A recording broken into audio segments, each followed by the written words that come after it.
Boa noite, meus irmãos, boa noite, minhas irmãs.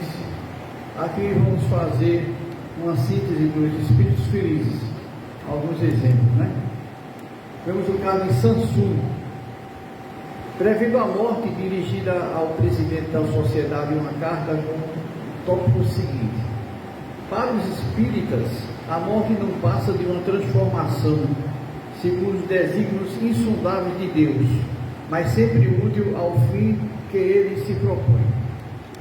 Ele pede que supliquem ao Todo-Poderoso a assistência de bons espíritos e a São Luís, nosso presidente espiritual em particular, que me guie na escolha sobre a época de uma nova encarnação, ideia que há muito me preocupa, um estado corporal no qual eu não possa justificar a divina bondade, de modo a prejudicar o meu próprio adiantamento e prolongar a estação na Terra ou em outra qualquer parte desde que naufrague. Aqui a gente vê a preocupação do espírito depois desencarnado de uma nova existência, né? Como será a nossa nova existência? Isso preocupa muito, né? Era duplo o nosso fim. Íamos cumprir uma vontade última e íamos observar ainda uma vez mais a situação de uma alma em momento tão imediato à morte, tratando-se ao demais de um homem eminentemente esclarecido, inteligente e profundamente convicto das suas verdades espíritas. Íamos enfim colher nas suas primeiras impressões a prova de quanto sobre o estado do espírito pode influir a compenetração dessas verdades.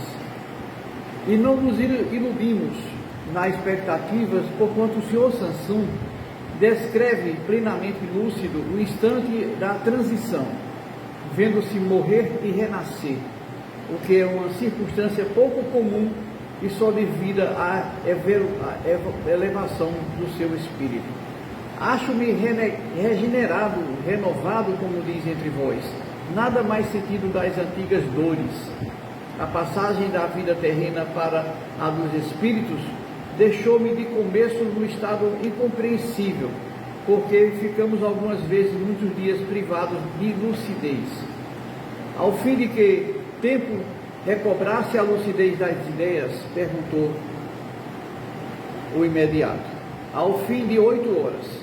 Deus, repito, deu-me uma prova de sua bondade maior que o meu merecimento, e eu não sei como agradecer. Estás bem certo de que não pertences mais ao nosso mundo? No caso afirmativo, como comprová-lo? A resposta de Sansum: certamente eu não sou mais desse mundo, porém estarei sempre ao vosso lado para vos proteger e sustentar, a fim de pregardes a caridade, a abnegação que for os guias da minha vida. Depois ensinarei a verdadeira fé, a fé espírita, que deve levar a crença do bom e do justo. Estou forte e robusto, em uma palavra, transformado. Em mim não reconhecereis mais o velho enfermo, que tudo devia esquecer, fugindo de todo prazer e alegria. Eu sou espírito e a minha pátria é o espaço. O meu futuro é Deus, que reina na imensidade. Desejara poder falar a meus filhos, ensinar-lhes aquilo mesmo que sempre desdenharam. Acredita? Obrigado. Mísero corpo, pois que purificaste o meu espírito. O meu sofrimento 10 vezes bendito deu-me um lugar bem compensador. Por isso que tão depressa posso comunicar-me convosco. Aqui a gente observa que ele sofria, né, no corpo físico, e foi para ele um eterno bem-aventurança sair desse corpo que ele sofria tanto. Conservaste as ideias até o último instante? Perguntou o médium, né? Sim, o meu espírito conservou as suas faculdades, enquanto já não via mais. Toda a minha existência se desdobrou na memória e o meu último pensamento, a última prece foi para que pudesse comunicar-me convosco, como faço agora.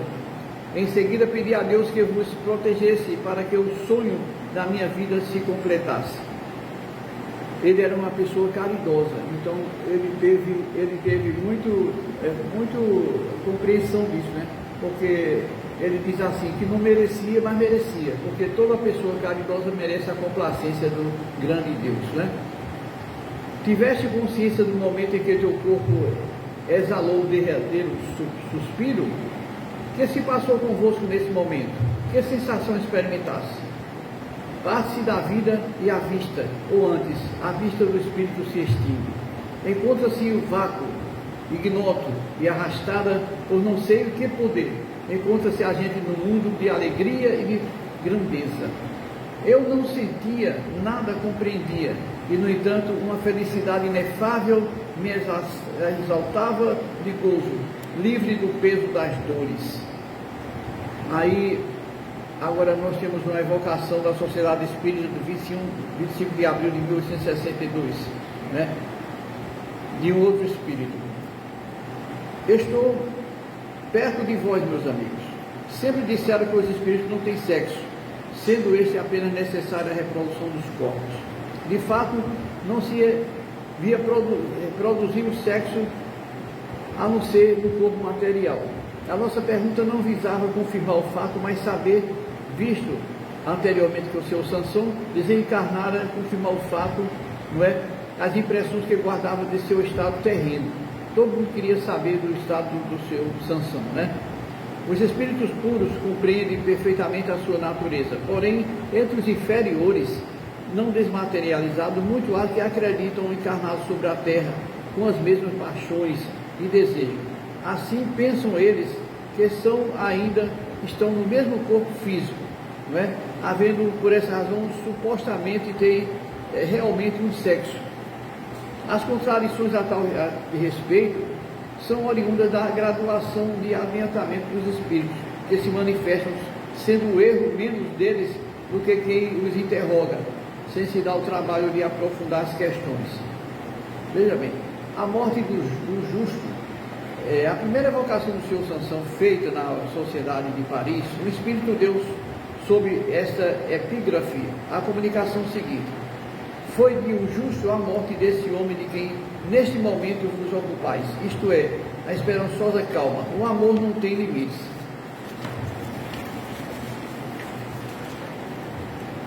O senhor Jobard era presidente honorário da Sociedade Espírita de Paris e tratava-se de o evocar na sessão de 8 de novembro, quando, antecipando-se ao nosso desejo, espontaneamente deu a seguinte comunicação: aqui estou, eu a quem ireis evocar, manifestando-me por este médium que até agora temos solicitado baldamente.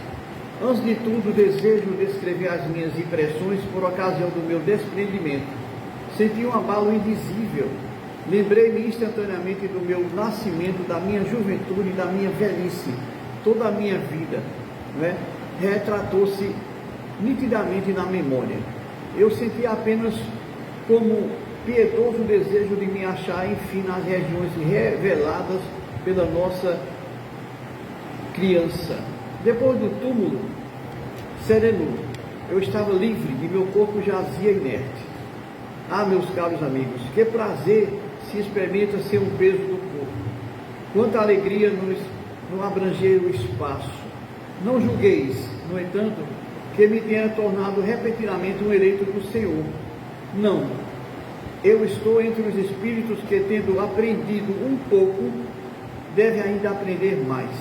Não tardou muito que de vós vos me lembrassem. Assegurou-me toda a minha simpatia, todo o desejo de vos cercar. Quereis saber que espíritos me receberam? Quais as minhas impressões? Pois bem, amigos, foram todos os que evocamos, todos os irmãos que compartilham do nosso trabalho. Eu vi o esplendor, mas não posso descrevê-lo. Aplique-me o discernimento e o verdadeiro das comunicações, ponto a contrariar tudo o que fosse errôneo, ponto o ser cavaleiro andante da verdade neste mundo, tal como fui o vosso. Lembrai-vos da penúltima encarnação de que precedeu a do senhor Jobard? Se me lembro, fui um operário mecânico, acossado pela miséria e pelo desejo de aperfeiçoar minha arte. Como Jobard, realizei os sonhos do pobre operário e dou graças a Deus, cuja bondade infinita fez germinar a planta. e cuja semente depositara em meu cérebro. Já vos tendes comunicado em outra parte? Perguntou o médico. Pouco me tenho comunicado. Em muitos lugares, espírito tornou-me o nome. Algumas vezes estava eu perto dele sem que pudesse comunicar-me diretamente. Tão recente a minha morte que participo ainda de certas influências terrestres. E preciso que haja perfeita simpatia para que possa exprimir o meu pensamento. Em breve operarei inconscientemente, aliás, incondicionalmente, mas por enquanto, repito, não posso fazê-lo. Quando morre um homem um tanto conhecido, é chamado de todos os lados, e inúmeros espíritos se dão pressa de apossar-se de sua individualidade. Eis o que consigo. Não se passou comigo dessa maneira. Asseguro-lhe que, logo após o desprendimento, poucos espíritos podem comunicar-se, mesmo por um médium predileto. Vedes os espíritos que aqui estão convosco? Vejo principalmente Lázaro e Erasto. Depois, mais afastado, o espírito Liberdade pairando no espaço. Depois ainda uma multidão de espíritos que vos cercam, solícitos e benévolos. Sede felizes, amigo, pois benéficas influências vos disputam as garras do erro.